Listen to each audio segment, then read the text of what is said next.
sabia que a Batwoman original foi criada por um motivo bizarro e que a versão atual é uma das detetives mais perigosas e ricas do mundo, superando até o Batman em alguns quesitos? Olá, eu sou o Thomas e hoje vamos ver algumas curiosidades que quase ninguém conhece sobre a Kate Kane, a nossa incrível Batwoman. A Batwoman original, a Kathy Kane, foi criada pela DC por um motivo puramente comercial. Sabe qual era? Provar que o Batman e o Robin não eram um casal. Sim, o clima de broderagem da dupla dinâmica estava gerando polêmica na época. Aí, resolveram colocar uma mulher na história para afastar os boatos. E o pior, a primeira arma secreta dela era uma bolsa de utilidades, que vinha com batom e pó de arroz. O crime devia tremer de medo de ficar com a pele oleosa, só pode. Mas esquece isso porque a Batwoman moderna, a Kate Kane, que estreou em 2006, é completamente diferente e absurdamente intimidadora. Ao contrário do Bruce Wayne, que viajou o mundo aprendendo artes marciais com ninjas, a Kate tem formação militar de elite na prestigiada academia de West Point. Ela foi expulsa de lá por não aceitar esconder sua orientação sexual, mas levou consigo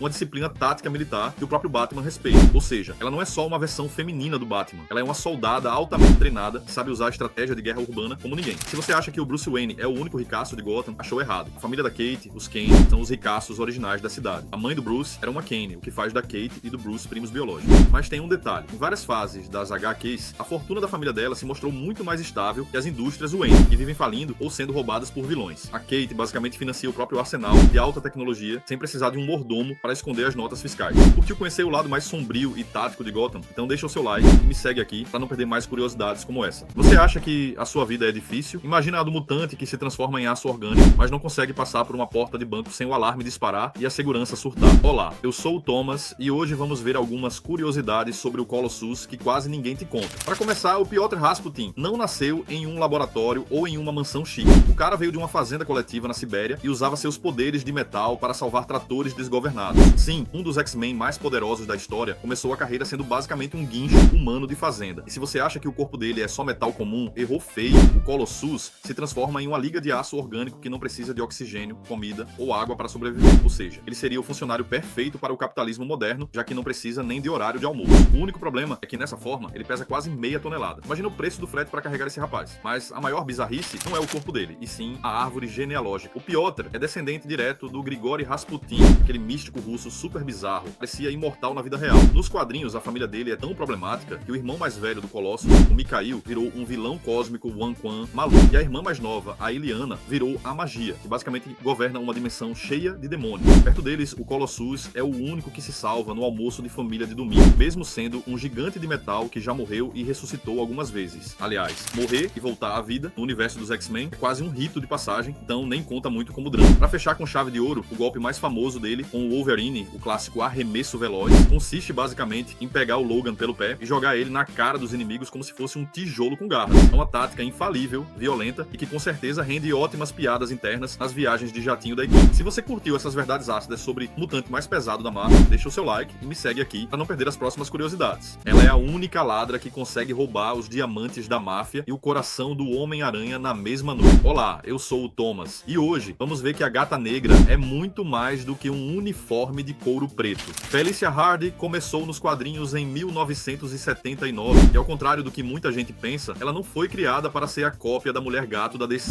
Na verdade, o criador Marv Wolfman se inspirou em um desenho animado do Tex Avery chamado Bad Luck Black, onde um gato preto azarava qualquer um que cruzasse o caminho dele. E essa é a primeira grande curiosidade sobre ela. A Gata Negra realmente tem o poder mutante de manipular as probabilidades, ou seja, ela projeta uma aura de azar genuíno para qualquer inimigo que tente atacar ela, o que, convenhamos, é a desculpa perfeita para quando o vilão misteriosamente tropeça nos próprios cadastros durante uma perseguição. Outro detalhe fascinante é que o interesse amoroso dela nunca foi o Peter Parker, mas sim o Homem-Aranha. Quando o Peter finalmente tirou a máscara e revelou sua identidade civil para ela nos anos 80, a reação da Felicia foi de puro choque e decepção. Ela literalmente pediu para ele colocar a máscara de volta, que achava a vida de um cara comum do Queens incrivelmente entediante. É o auge de amar o herói e detestar a pessoa por trás dele. Além disso, o pai dela, Walter Hardy, foi um dos maiores ladrões de joias do mundo, e foi assistindo aos passos dele que ela aprendeu acrobacias, arrombamento de cofres e artes marciais. Só que ela elevou o nível usando tecnologia de ponta, como lentes de contato que enxergam radiação eletromagnética e garras retráteis que rasgam metal. Se você curtiu essas raridades, clica no gostei e me segue para mais curiosidades. Você sabia que a Mulher Hulk só existe nos quadrinhos porque a Marvel teve medo de ser passada para trás por uma série de TV? Olá, eu sou o Thomas e hoje vamos ver algumas verdades sobre a gigante verde mais carismática dos gibis. Nos anos 70, a série de TV do Incrível Hulk era um sucesso absoluto. Desesperada com a possibilidade de os produtores criarem uma versão feminina do herói e roubarem os direitos autorais, a Marvel correu e criou a Jennifer Walters em 1980. Foi literalmente um parto por pura burocracia corporativa. Ao contrário do primo dela, o Bruce Banner, que vira um monstro irracional e destrói cidades inteiras quando está estressado, a Jennifer mantém o controle total da sua mente. Ela não tem crises de raiva, ela só fica mais alta, verde, confiante e incrivelmente forte. Basicamente, a radiação gama resolveu a timidez dela da forma mais extrema possível. E se você acha que o Deadpool foi o pioneiro em quebrar a quarta parede e falar diretamente com o leitor, achou errado. A Mulher Hulk já fazia isso muito antes dele ser popular. Na fase escrita por John Byrne, ela conversava com o roteirista, rasgava as páginas do gibi para cortar caminho e até ameaçava processar a própria Marvel se a história estivesse ruim. Isso sim é usar o diploma de advogada com estilo. Por falar em advocacia, ela é uma das mentes jurídicas mais brilhantes da Marvel. Ela já defendeu dezenas de super-heróis e vilões nos tribunais. Inclusive, ela já defendeu o próprio Peter Parker e atuou em casos complexos envolvendo a lei de registro de super-humanos. Enquanto os outros heróis resolvem os problemas na porrada, ela destrói argumentos e ganha causas na justiça, o que, convenhamos, dá muito mais dor de cabeça. Para fechar, ela já foi integrante oficial do Quarteto Fantástico. Ela substituiu o Coisa por um tempo e entregou tudo o que a equipe precisava: força bruta, inteligência e muito menos reclamação sobre a própria aparência. Curtiu saber disso? Então já esmaga o botão de like e segue aqui para não perder mais curiosidades. Você provavelmente acha que o Pinguim é só um herdeiro mimado com complexo de ave e um guarda-chuva pontudo, mas a verdade é que até o Batman pensa duas vezes antes de invadir o Iceberg Lounge. Olá, eu sou o Thomas e hoje vamos ver o que faz de Oswald Cobblepot o verdadeiro dono do submundo de Gotham. Para começar, esqueça essa imagem de criminoso caricato que vive no esgoto. Nos quadrinhos modernos, o Pinguim é o cérebro por trás de quase toda a engrenagem criminosa da cidade. Enquanto os outros vilões de Gotham estão ocupados rasgando a própria camisa em asilos ou espalhando gás do medo por aí, o Pinguim gerencia o crime como uma empresa de tecnologia. Ele é um dos raros vilões que o Batman tolera solto por um motivo bem simples. Oswald sabe de tudo. Ele funciona como o maior informante da cidade, trocando segredos industriais do crime pela sua própria liberdade. É uma linha direta onde o Batman é o cliente VIP.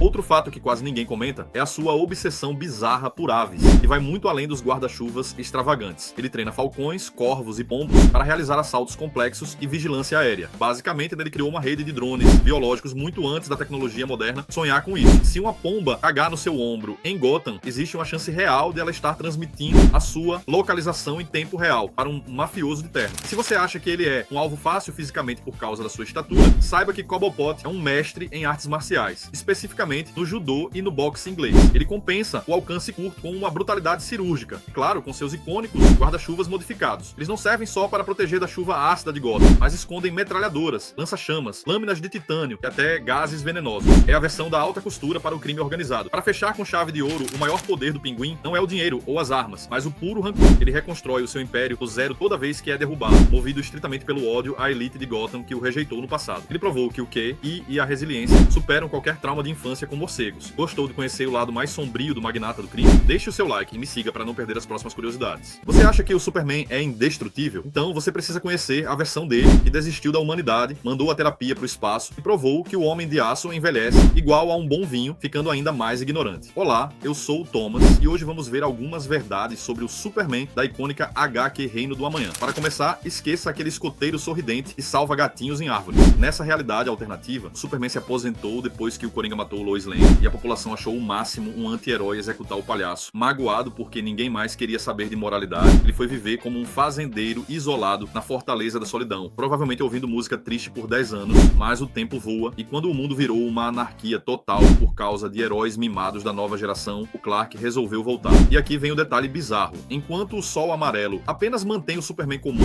décadas de exposição acumularam tanta energia nas células desse Clark cinquentão que ele se tornou completamente imune à Kryptonita verde. Isso mesmo, o maior ponto fraco do herói virou literalmente pedrinha de aquário para ele. Além de quebrar a única fraqueza física, o nível de poder dele subiu tanto que ele consegue resistir à magia de forma muito mais eficiente. Sabe o Shazam, que costuma dar um calor no Superman com raios mágicos? O Clark de Reino do Amanhã aguentou os raios divinos direto no peito e continuou de pé, um cara de poucos amigos e um baita mau humor de quem teve o sono da tarde interrompido. E se você acha que o Batman é o único mestre dos planos, esse Superman resolveu criar uma prisão no meio do deserto chamada Gulag para prender os meta-humanos rebeldes. Uma solução bem democrática, só que não. Ele basicamente virou o herói que diz: ou você joga pelas minhas regras, ou vai ver o sol nascer quadrado na minha cadeia futurista. No final das contas, essa versão mostra que o Superman mais velho não tem mais paciência para os joguinhos da humanidade. Ele é mais forte, mais rápido, não liga para pedras verdes brilhantes. E o seu maior superpoder virou a pura ranzinza ranzinzice e um idoso poderoso. Curtiu conhecer o Superman mais apocalíptico dos quadrinhos? Deixa o seu like e me segue aqui para mais curiosidades. Ele destruiu metade do universo só para impressionar uma garota que honestamente nem sabia que ele existia. Olá, eu sou o Thomas e hoje vamos ver que o Thanos é o maior exemplo cósmico de que a carência e o poder absoluto são uma combinação perigosa. Ao contrário do que o cinema mostrou com aquela história romântica de equilíbrio ecológico, nos quadrinhos a motivação do Titã Louco é pura obsessão romântica. Ele é literalmente apaixonado pela entidade abstrata da morte. Para tentar conquistar o coração dela, ele juntou as joias do infinito e estalou os dedos, eliminando metade da vida no universo. O pior de tudo, ela continuou achando ele um chato e rejeitou o flerte. Imagine cometer um genocídio universal e ainda assim ser deixado na friendzone cósmica. Outra curiosidade bizarra é a sua relação com o Deadpool. Em um dos momentos mais surreais da Marvel, a morte começou a demonstrar interesse pelo Deadpool, provavelmente porque ele não consegue morrer de verdade. Thanos, consumido pelo ciúme de um mercenário tagarela, usou seus poderes para amaldiçoar o Deadpool com a imortalidade absoluta. Assim, o Deadpool nunca poderia morrer. Consequentemente, nunca poderia se encontrar com a amada do Titã. É o nível máximo de mesquinharia interestelar. Além disso, o visual imponente dele esconde uma infância traumatizante. Thanos nasceu com a síndrome deviante, uma mutação genética que o tornou gigante e roxo, totalmente diferente do resto dos seus familiares em Titã, que pareciam humanos perfeitos. O choque foi tão grande que a própria mãe dele, Sui-San, tentou assassiná-lo assim que ele nasceu, alegando que viu a destruição do universo nos olhos do bebê. No fim das contas, ela estava certa, mas tentar matar o recém-nascido certamente não ajudou na terapia dele. Para fechar, o Thanos tem um medo profundo e secreto de si mesmo. Ele já admitiu que, no fundo, sempre deixa uma falha em seus planos geniais, porque sabe que não é digno do poder supremo, ou seja, os Vingadores só vencem porque o Titã sabota a própria vitória. Se você curtiu essas raridades, clica no gostei e me segue para mais curiosidades.